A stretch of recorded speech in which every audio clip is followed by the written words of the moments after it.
Belakangan ini di sosmed, Twitter, dan Instagram lagi rame soal Inter Milan dan Chelsea yang mengumumkan jersey terbaru mereka untuk musim selanjutnya. Keriuhannya adalah karena di foto yang dipublikasikan oleh Inter Milan dan Chelsea dengan jelas diperlihatkan bahwa jersinya made in Indonesia. Sekarang gue mau bahas soal itu spesifik.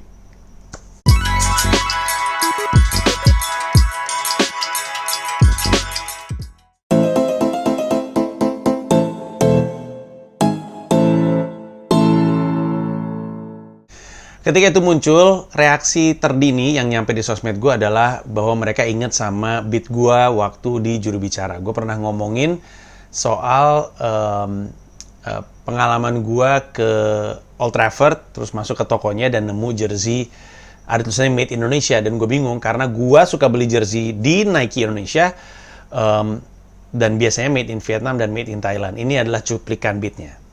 Anyway, gue ke Old Trafford, lagi nggak ada pertandingan waktu itu, jadi gue stadion tour. Kalau stadion tour lu tuh diajak keliling, duduk di dugout, terus udah gitu ke tribun segala macam. Terus keluarnya di Megastore-nya Old Trafford Manchester United. Itu toko isinya pernak-pernik Manchester United segede ruangan ini, gede banget. Terus kan anak gue seneng jadi kiper yang Dipo. Jadi gue pengen beli jersey kiper. Pas gue beli, waktu itu masih Nike ya, belum Adidas. Gue lihat belakangnya tulisannya Made in Indonesia. Terus gue bingung dong. Kalau lu suka beli jersey Nike ya di Indonesia, lu tahu pasti produksinya di Indonesia tuh buatan Vietnam atau buatan Thailand. Terus gue bingung dong, kok justru di Old Trafford buatan di Indonesia? Gue ngobrol sama store manager ya, gue bilang, kok di negara gue Indonesia yang dijual buatan Vietnam dan Thailand, tapi di Old Trafford justru buatan di Indonesia. Ini yang dia bilang karena kami di Old Trafford hanya bersedia menjual produk kualitas terbaik dunia, bayangin. Gila loh itu. Jadi waktu zamannya Manchester United masih pakai jersey Nike, itu baju yang dipakai pemain di lapangan buatan Indonesia. Bagus, nggak jelek, nggak pernah kita ngeliat Rooney mau penalti terus gatal-gatal karena bahannya. Anjing nggak enak banget sih ini. Hah? Enggak bahannya, apa sih ini bahannya apa sih? Buatan apa sih ini? Nggak pernah kita ngeliat Chris Smalling bajunya ngatung, salah jahit gitu. Ya pemirsa, Chris Smalling bajunya ngatung. Nggak pernah, nggak ada kayak gitu. Bagus. Si baju olahraga buatan Indonesia kelas dunia. Pertanyaannya, kok nggak pernah ada komik Indonesia yang mendunia? Kok nggak ada film animasi judul Indonesia mendunia? Kok nggak ada bola merek Indonesia mendunia? Kok nggak ada baju olahraga merek Indonesia mendunia kalau kualitasnya dunia? Jawabannya adalah karena di saat bangsa lain sudah mulai berkarya, kita masih pada kerja, nguli untuk karyanya orang lain. Jersey yang gue bahas di beat tersebut adalah jersey kiper anak gue yang warnanya hijau. Terus udah gitu salah satunya ini yang gue beli. Dan ada satu lagi, ada jersey yang belakangan gue tulis Destroy warna biru dari tahun yang sama. Jersey ini, jersey kipernya Dipo dan jersey yang biru itu sama-sama tulisannya Made in Indonesia. Lo bisa lihat sendiri tulisannya. Nah, ketika si Inter Milan dan Chelsea ngeramein itu, orang-orang ngebahas lagi bagaimana itu membuktikan bahwa kualitas Indonesia emang diakui yang terbaik. Nah, tapi ada sebuah keramaian di sosmed. Keramaiannya adalah yang bilang, bukan alasan mereka pakai Made in Indonesia karena buruh kita murah. Terus mereka jadi balik mencibir produksi Indonesia itu produksi murahan. Nah, gua mau juga menjelaskan apa yang gua tahu soal pabrik di Indonesia. Sebelum gua menjadi stand up comedian, gua sempet kerja sebagai sales di UPS. Dulu disebutnya United Parcel Service, sekarang namanya udah UPS aja. Kalau di Amerika, UPS tuh kayaknya udah jasa paket nomor 1 deh di Amerika Serikat. Seantero Amerika Serikat itu pasti lu nemu mobil UPS atau orang UPS pakai seragam coklat-coklat keliling-keliling lah. Dulu tuh gue salesnya. Kerjaan gue waktu masih di Bandung nih, itu nawarin jasa pengiriman paket ke pabrik-pabrik. Jadi pabrik-pabrik di Jawa Barat, sebenarnya sih di Indonesia, itu banyak yang ngerjain orderan dari luar negeri. Gue ada satu pabrik nih, ini kocak banget. Pabriknya pabrik kaos kaki. Satu pabrik yang sama ngerjain 3 merek kaos kaki. Mereknya Nike, mereknya Adidas, sama mereknya Reebok. Di luaran sana mereka bersaing ya, kecuali mungkin Reebok dibeli sama Nike ya. Apa dibeli sama Adidas, gue lupa. Tapi intinya satu pabrik ngerjain 3 merek kaos kaki. Terus biasanya yang terjadi adalah sebelum mereka produksi massal, mereka produksi sampel. Sampelnya dikirim ke yang ngasih order, yaitu dalam hal ini misalnya Nike. Nah, ketika dari Nike dia bilang, oke, kualitasnya oke, bahannya oke, lu dapat orderan kami, kita mesen banyak. Nah, ketika mesen banyak, dikirimnya lewat laut tuh. Nggak lewat udara dan nggak butuh cepet-cepet. Bisnisnya UPS adalah mendapatkan sampling itu. Ketika mereka mau ngirim sampling ke prinsipal mereka di luar negeri, mereka butuh paket kan? Disitulah UPS masuk. Klien gua tuh selain Nike, salah satunya ini celana dalam Calvin Klein. Dan di sana kalau misalkan barangnya jelek ya, nggak bisa keluar dari pabrik, dibakar. Jadi nggak boleh ada reject. Ada juga yang reject kan, makanya terus di Bandung kan ada factory outlet, itu kan barang-barang dari pabrik yang nggak lolos quality control. Terus akhirnya harusnya dibuang, tapi nggak tahu gimana caranya nemu jalan menuju factory outlet aja. Nah, terus selain Calvin Klein celana dalam, terus Faber-Castell juga salah satunya kliennya, pas masuk ke pabriknya tuh bau pensil. Terus udah gitu gue juga Victoria's Secret pakaian dalam, itu salah satu, ada namanya PT-nya, gue nggak tahu PT-nya masih ada atau enggak. Gue boleh sebut atau enggak ya, gue juga jadi nggak enak nih. Mungkin nggak usah gue sebut ya. Tapi pabriknya di Indonesia, di Jawa Barat, dan dia salah satu klien gue yang ngasih penghasilan gue yang gede. Jadi untuk sekian volume paket, gue tuh dapat komisinya dari penjualan itu. Jadi gue dapat gaji dan dapat komisi. Nah, UPS tuh ngitungnya dari ukuran box. Si Victoria's Secret boxnya gede-gede karena brandnya mereka bustier, terus udah gitu kayak lingerie. Sebenarnya lebih ke bra sama bustier. Itu banyak kawatnya, jadi nggak bisa dilipat. Jadi mereka numpuknya tinggi. Itu salah satu klien gue tuh. Nah, jadi karena gue punya klien adalah pabrik-pabrik ini, yang prinsipalnya atau kliennya pabrik tersebut datangnya di luar negeri, gue tahu semua keresahannya mereka. Salah satu keresahan terbesar adalah, terutama pada zaman itu, adalah bahwa job-job mereka dari luar negeri itu direbutin sama pabrik-pabrik lain yang biaya produksinya, biaya buruhnya lebih murah. Pada zaman gue jadi salesnya UPS, Dhaka, Bangladesh, kemudian Vietnam, Cina iya nggak ya, gue lupa deh. Tapi yang paling gue inget itu orderan pabrik-pabrik Indonesia banyak yang pindah ke Bangladesh, terus ke Vietnam, terus ada lagi gue lupa negaranya, karena mereka jauh lebih murah. Indonesia oleh klien-klien atau brand-brand dunia tidak dikenal murah. Alasan kenapa brand tetap produksi di Indonesia justru karena bagus. Jadi pabrik-pabrik di Indonesia itu mau nggak mau harus bersaing kualitas. Mereka nggak bisa bersaing harga. Mereka jauh kalah sama yang ada di Dhaka, Bangladesh. Gue lagi nginget-nginget satu lagi, apa sih, Sri Lanka ya, apa ya, gue lupa. Tapi jadi intinya adalah pabrik-pabrik di Indonesia itu lagi kebingungan karena kompetitor mereka, pabrik di luar negeri itu lebih murah. Pabriknya juga nggak tahu ya. Secara pokoknya buruhnya murah, produksinya murah, gue juga nggak ngerti deh. Tapi pabrik-pabrik Indonesia yang ngelawan, ya udah kita nggak bisa murah. Kita mungkin harganya lebih tinggi daripada mereka, tapi kita bagus di kualitas. Dan itu adalah yang gue tahu. Jadi tidak benar kalau misalnya ada anggapan yang bilang pabrik Indonesia ditunjuk karena murah. Enggak.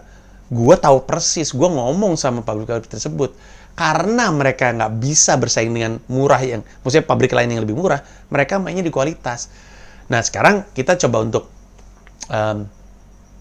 pikir pakai logika aja. Kalaupun lo nggak percaya bahwa Indonesia itu dipilih oleh Nike atau brand apapun ya untuk produksi karena kualitasnya bagus. Sekarang gini, kan di beat tadi gue cerita, gue tuh di Old Trafford, maksudnya di markasnya Manchester United. Ya masa sih barang yang ditaruh di situ kualitas murahan? Orang jauh-jauh. Itu kan Old Trafford kan destinasi turis ya. Intinya bukan cuma orang Manchester doang. Dari seluruh dunia pada datang. Orang jauh-jauh datang ke Old Trafford beli baju jersey di Megastore untuk dapat kualitas yang murah. Nggak akan mungkin. Masa sih akun Inter Milan atau Chelsea mempublikasikan foto dikasih lihat Made in Indonesia kalau itu karena murah? Di mana kebanggaannya? Kan nggak realistis, nggak masuk akal gitu. Nih kasih lihat nih, ini produksi Indonesia loh, murah loh, Inter Milan. Kan nggak mungkin. Kalau dikasih lihat Made in Indonesia adalah karena mereka tahu kualitasnya bagus. Bisa naruh barang di Old Trafford di megastore-nya itu justru karena bagus. Jadi waktu gue di sana, yang gue ngobrol sama store manajernya,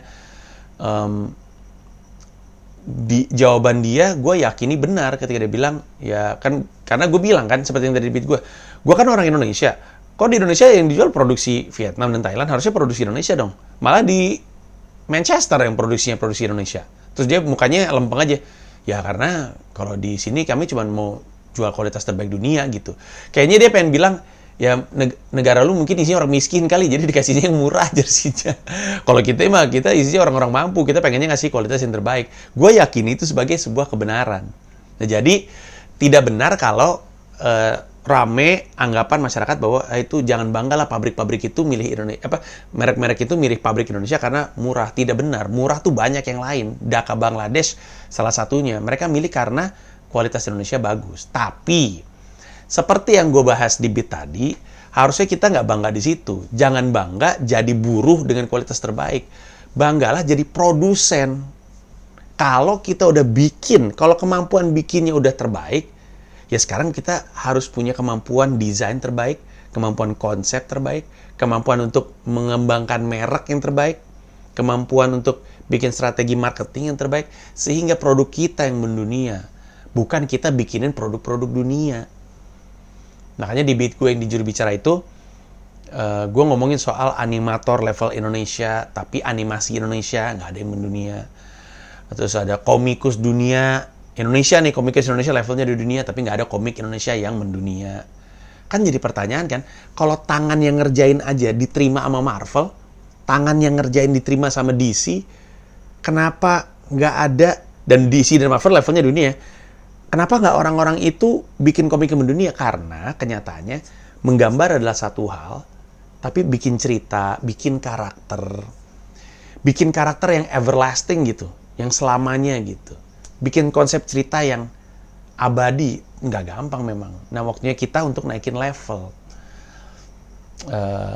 Karena kita sebaiknya tidak terus-menerus jadi pabriknya orang. Kita harus bikin merek, kita harus bikin sesuatu. Udah selesailah kita di sesi memproduksi. Karena kan kayak China kan gitu kan. China itu keputusan pemerintahnya adalah dibikin semurah mungkin produksi di sana. Tapi terus gitu ada aturan-aturan, gue juga nggak ngerti apa. Tapi murah sehingga produsen pada ngerjainnya di Cina tuh. Termasuk iPhone, Apple gitu kan. Tapi dipelajari sama mereka. Habis itu mereka, saya bikin handphone saya sendiri. Keluar itu handphone mirip banget kayak Apple. Atau apalah, mirip banget kayak gitu. Tapi poin gue adalah ketika mereka udah selesai belajar memproduksi di level dunia, saatnya mereka memproduksi karya mereka untuk dirilis level dunia. Nah, Indonesia kan udah bisa nih kualitas dunia. Jersey udah kualitas dunia. Bahkan itu waktu gue jadi sales UPS ya, kayaknya itu tahun 2003-2004 guys. Udah lama banget.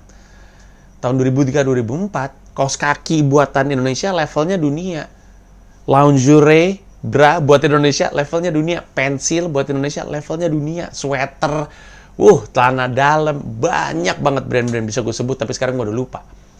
Level Indonesia. Jadi kita udah dari lama kualitas produksinya level dunia.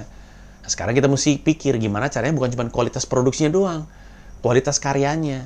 Gimana caranya kita menghasilkan sebuah produk yang milik kita. Merek kita, kreatif kita, desain kita. Jangan desain terus nyontek. Ya jangan dong. Itu udah bukan level kita lagi. Desain kita yang bagus.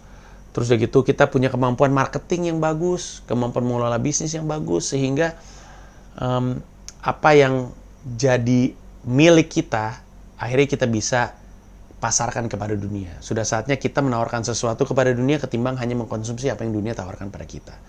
Gitu. Nggak panjang-panjang, cuma itu aja videonya. Intinya gue pengen ngasih tahu bahwa terima kasih untuk yang udah bilang bahwa mereka jadi inget Beat gue dari juru bicara ketika Inter Milan dan Chelsea ngerilis jersey. Terima kasih udah nginget, seneng punya karya yang masih nempel di benak lu. Dan tidak benar bahwa ketika pabrik Indonesia yang dipilih adalah karena murah. Tidak benar, karena gue tadi udah cerita sendiri. Dan yang ketiga, jangan juga bahagia karena punya pabrik yang level dunia. Kita mah udah dari lama pabriknya level dunia. Yang saatnya kita lakukan adalah bikin karya dan bikin bisnis di level yang mendunia. Gitu kira-kira. Dan untuk yang pengen nonton lebih lengkap dari potongan beat tadi, masuk aja ke comika.id. Ada semua stand up comedy special gue dari Bhinneka Tunggal Tawa, Mereka Dalam Bercanda, Mesake Bangsaku, Juru Bicara yang tadi, terus udah gitu Pragiwaksono, Hiduplah Indonesia Maya, dan film dokumenter karya gue yang judulnya Menemukan Indonesia. Plus ada Ernest, ada Semi, Notus Limboy, Gilbas, Rian Adriandi, ada Awe, ada Bari, ada Frimawan, Rigen, Rahmat, Sohibul Diksi, Arif Brata, banyak lah. Lu cari aja, masuk ke comika.id, explore di situ, semoga lu suka. Terima kasih banyak dan goks.